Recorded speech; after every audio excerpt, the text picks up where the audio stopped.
Hey, Dr. Meeks.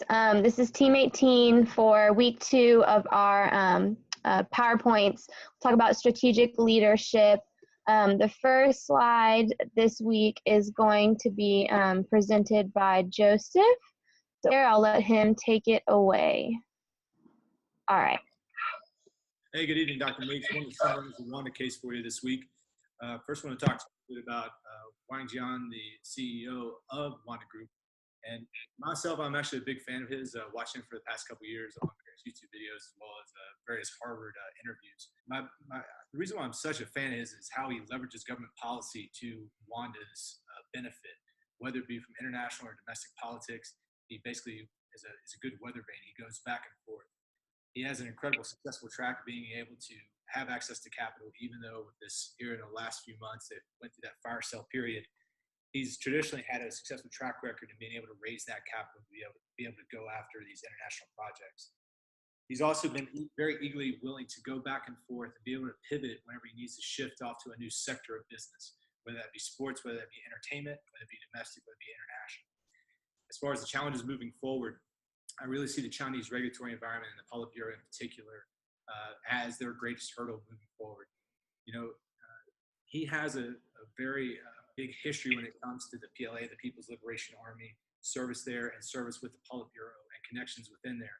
But it's going to take him leveraging those connections even further moving forward for Wanda Group to continue the expansion that they're really seeking. Now, as far as those competitive advantages, it comes down to money. They have not only liquidity, but they traditionally had access to a lot of capital, and they exercise really strict cost controls as well as that vertical integration. Also, in the past 16 years, they've never postponed an opening date. So those high profits, that's not only leveraging government policy, but that's also that willingness to spread the soft power for the government. As China's wanted to increase internationally, he's been willing to do that for them. They want to increase culturally and internally, domestically, he's been willing to do that for them. This reduction in relative cost that you asked about in the case study itself, it really comes down to those cost controls and really consistent budgeting across various projects. Question number 2 asks us about CEO leadership and if it's important to the firm. One of the videos this week compared it to Hannibal and crossing the Alps. And I think that was really the best vision for why it's important to the performance of any type of organization, in this case a firm. And it's really that macro vision. It's how, instead of seeing this micro element of something, that you see it as a whole, and being able to take that 1,000-yard stare at something and really see the big picture. And most of us get trapped in this really myopic view of an organization, looking at it from the singularity instead of looking at it from the whole picture. And also that CEO establishes those, not only the strategy, but also that vision. So the factors of strategic leadership that we wanted to talk about, that I want to talk about is, especially out of the studies this week, was where to compete, that unique value that you bring to the table, and also that what resources you have and how you sustain those resources as you move forward in a project. And as far as relating the emotional intelligence and Wang Jian in particular, I really, going back and watching many videos about him, his humility comes across, and also his willingness to not only contribute to the organization as a whole, but he's very self-aware and he's willing to self-manage himself. And I really think that plays into emotional intelligence. So not only do I think that emotional intelligence is important, but I think Wang Jianlin exercises it to its fullest advantage. And I think that's why we've seen Wanda Group be so successful as they went forward. All right, so now we're going to talk about 2 concepts involving the organizations. First is entrepreneurial orientation, which is a frame of mind when dealing with your business and how you act and respond.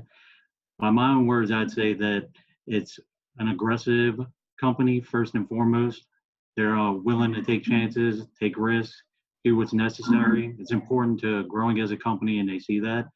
They have a vision of where they want to go, but importantly, they're also willing to change that vision if necessary. They're willing to institute multiple strategies at all levels across the entire organization. And willing to change as they need to change those strategies, whether they process emergent strategies or further along. And it's fluid. The decisions are always being made. They're always doing what they believe is right, and they have no fear of whether it's right or wrong. They're going to make the decision, and they believe in themselves to make the decisions. Effectuation goes along with an entrepreneurial orientation.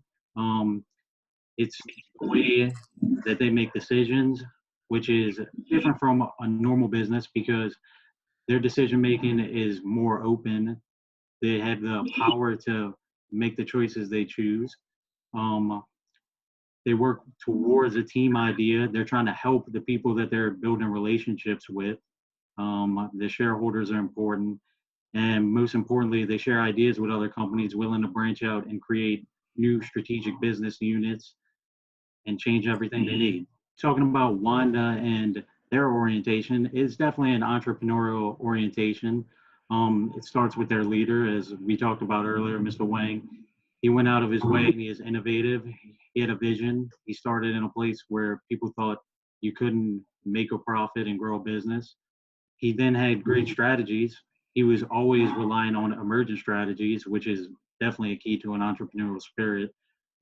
He made the right decisions along the way with which investments to make and not make. He definitely wasn't risk adverse, but he made the right decisions pertaining to risk. And that goes back on the effectuation that we were talking about before. He had a mindset to make those decisions. He was innovative and that he made decisions to go into cinema, which people wouldn't have seen outside of himself. When he started in real estate to begin, people didn't think residential real estate was a big money maker. And then he went to Hollywood and he bought a production company, which seemed completely out of the realm of possibility, especially for a Chinese company. And he did that. Okay, first we're going to talk here about how I view firm performance. And I think it comes down to 5 steps. First is the financial. And it's not necessarily to make profits, but more so to break even, because a firm can have different levels of performance. It could be a nonprofit, it could be trying for profits, but mostly just to break even and to keep the firm alive. Next will be their employees. They're given to their employees. First, obviously, starts with fair pay, but they're given more than that, and they're making them feel good about themselves, and they feel like they want to be a part of the firm. Next, we'll move to the customers and providing the services or tangible products that they need. It's important that not only you provide that, but it's of some quality to the customer and they feel good about it. Next is to the shareholders. They're obviously important because they contribute to the business. If you're not giving back to them, then they're going to pull out and the business probably closes.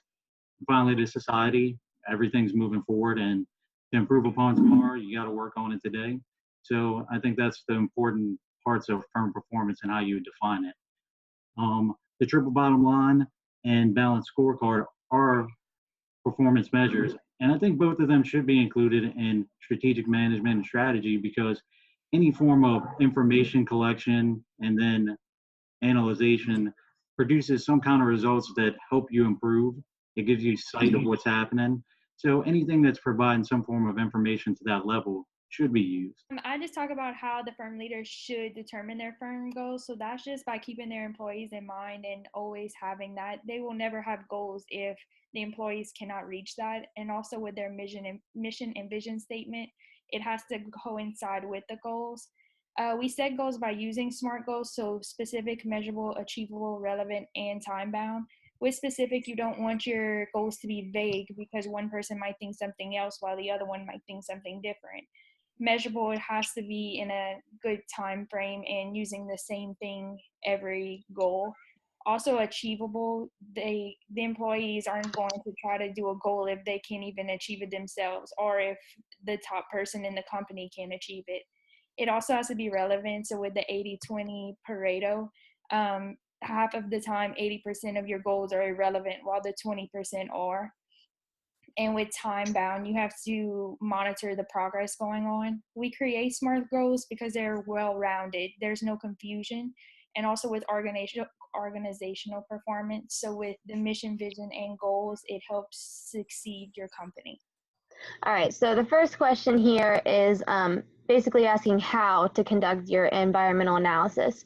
So you have your strengths and weaknesses, which are your internal, and then you have your opportunities and threats, which are your external. you want to look at your opportunities and threats and match them with your internal. So take those strengths and weaknesses and see how you can use them. Opportunities and threats. You want to find different ways, different paths you can go through to find success. And then you have your 3-step plan, which basically influence the planning and decision-making of your strengths, weaknesses, opportunities, and threats. So you identify factors that affect your business. You gather information on those factors, and then you use that information to create a forecast of impact of those factors. This one is talking about the PESTEL and then Porter's 5 forces. So the PESTEL is just your political, economic, social, technological, environmental, and legal. It's basically just factors in the environment that influence the industries and the firms. You have taxes, economy, demographics, technology, the environment, and then laws and legal stuff. Then you have Porter's 5 forces, which examine interactions and then find the profit potential in an industry. So you have competitors in your industry, which are your rivals, new entrants which to the industry, which are people you don't think are viable competitors yet. Then you have your substitutes, your suppliers, and then you have the industry buyers, which are people in terms that buy directly from the industry. And that is the end of our presentation for this week, Dr. Meeks. Thank you.